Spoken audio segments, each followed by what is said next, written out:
Good evening, students. So, welcome back to my class. So, in this class, I'll be discussing on chapter 6, that is object oriented programming. So, let us start this class with the concepts called as dynamic binding, message passing, advantages and disadvantages, and some of the applications related to this. Oops. Okay. So, before coming to this present topic, today's topic, so I'll be briefing out on the concepts which I discussed in the last sessions. So in the last sessions, I actually discussed on some of the basic fundamental needs which you should know when we write a program in OOP concepts. Okay. So what are the basic concepts which we should know is, what is this OOPs? OOP is what? It is object-oriented programming which uses objects to design applications and to design computer programs. Okay. So we can define this OOPs in many ways, but it is what? It is just a programming construct to design a program. Okay, students. So you should know what is an object. Object is what? It is a building block for any matter of designing a program. Okay. Class is what? It is a collection of objects. Apart from this, you all should know the basic elements for designing a programming concepts. Okay, so that is the encapsulation concept. So here what we do is we encapsulate the main data which is needed for the programmer. It should be known for the programmer, so that will be encapsulated. So I gave one practical example, that is encapsulate tablet. So then overloading is what? Overloading. So overloading is two or more functions having the same name but different parameters or different data types. Okay.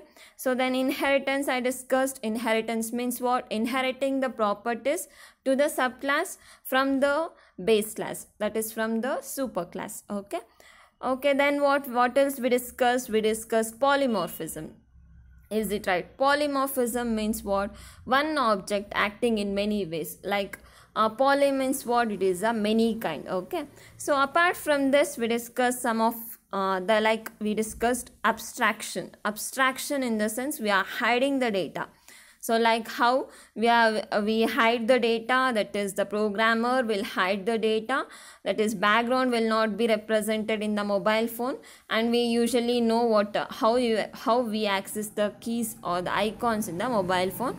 I gave that examples. I hope you all understood that concept. Okay students, so let us start this class with a concept called as dynamic binding. So this is also one concept for the development of the programs in OOPS construct. So we should know dynamic binding means we should know what is this binding. So binding means we are connecting two things. Is it right? In the normal English language, binding in the sense connecting thing. So here also we connect one program with the another program. So that is called as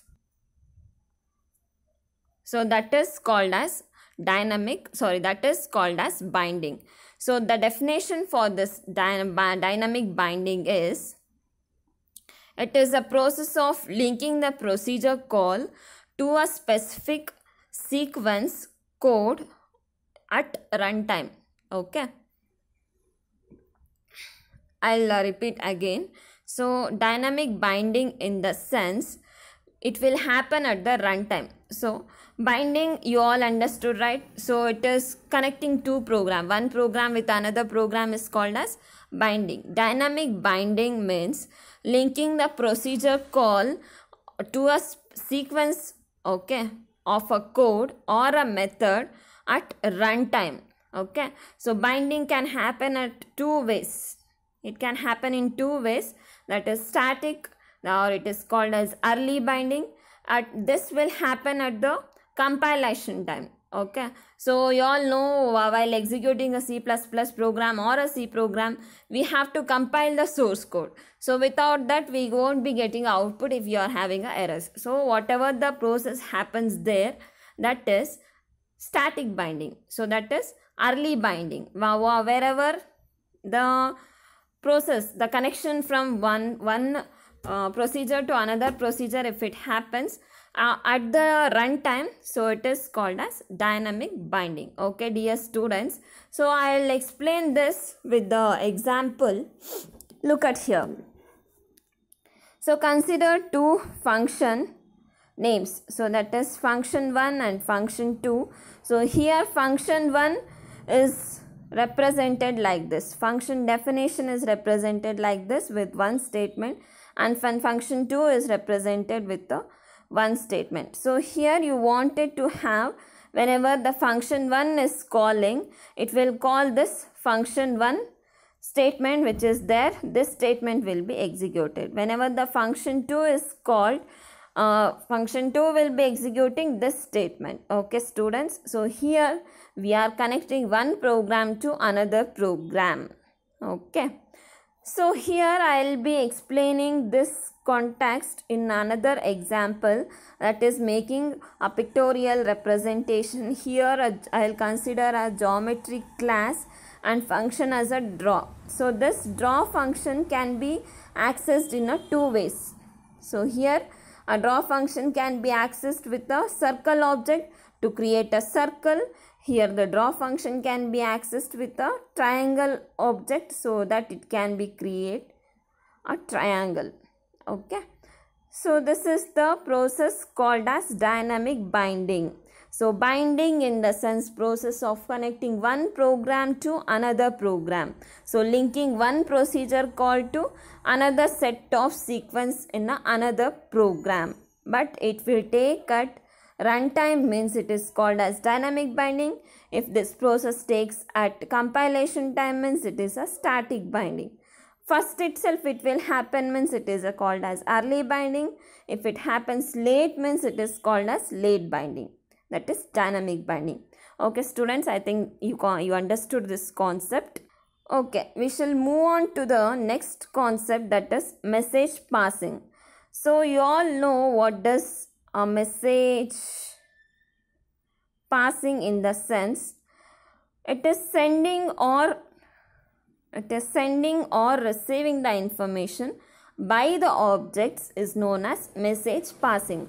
Like how a normal people will communicate with the language, like how the machine codes has to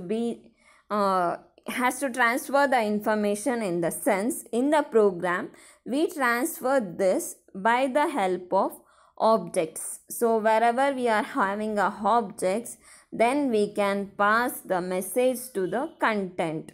So this happens in OOPS by specifying the name of the function and by specifying the name of the object and which information you have to send. Okay. So here the object is college. The message which we have to send is marks. In that marks, what is the information?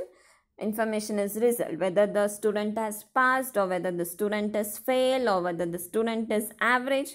So that information has to be passed. Okay. So this is message passing. Okay. So I think you all understood this concept. So I'll repeat again. So the message passing means the process of sending and receiving the concepts, receiving the information through objects. So here you should remember everything happens through objects, since this is a object oriented programming. Okay. So next I'll be starting with the advantages of OOPS. So OOPS, in the real world entity, we can create many of the object constructs, we can build programs. So by using this inheritance concept, we can reduce the code of the length. So it also helps in reusability of the objects or reusability of the methods. So with the help of data hiding, it helps to hide the data so that the programs are secured, which cannot be hacked by the hackers. So with the multiple instances can be created, work can be done easily. With this OOPS can be easily upgraded from small systems to large systems. Complexity can be easily reduced and then by using this message passing concepts we can share the data easily. So these are all some of the advantages of this OOPS. So there should be some disadvantages also, right? So the main disadvantages, we'll look at. So OOPS, to learn the OOPS there is a tricky methods. So we should have some skills. So analytical skills, thinking skills, programming skills we should require. So then we should be able to design, analyze, and then we should write the program, like how we write a C++ program. Before that we write a flowchart, before that we should write a algorithm, pseudocode, everything like that. For developing a C or this OOPS concepts, we should write some planning. Okay, so next is the applications of OOPS. So wherein all these applications are used is in computer graphics we use this OOPS. In CAM softwares, CAD softwares we use this, and in database management systems we use this, and we also use this for creating a UI, so that is user interface systems. There also we use this, and then we use at real-time systems, we use in simulation modeling systems, and then we use this OOPS concept in artificial intelligence. That is the major concept which is a developing concept in present era, and then in some expert systems we'll use, and also we are using this OOPS in parallel programming. So this you have to be prepared where the applications of OOPS is. Okay, so this is one of the important question. So I think all concepts in this chapter is completely clear for you. So I'll be giving some tests in the further classes. So my dear students, write all the concepts, whatever the key points which I have given in your class notes, and you should be prepared for a test. Thank you.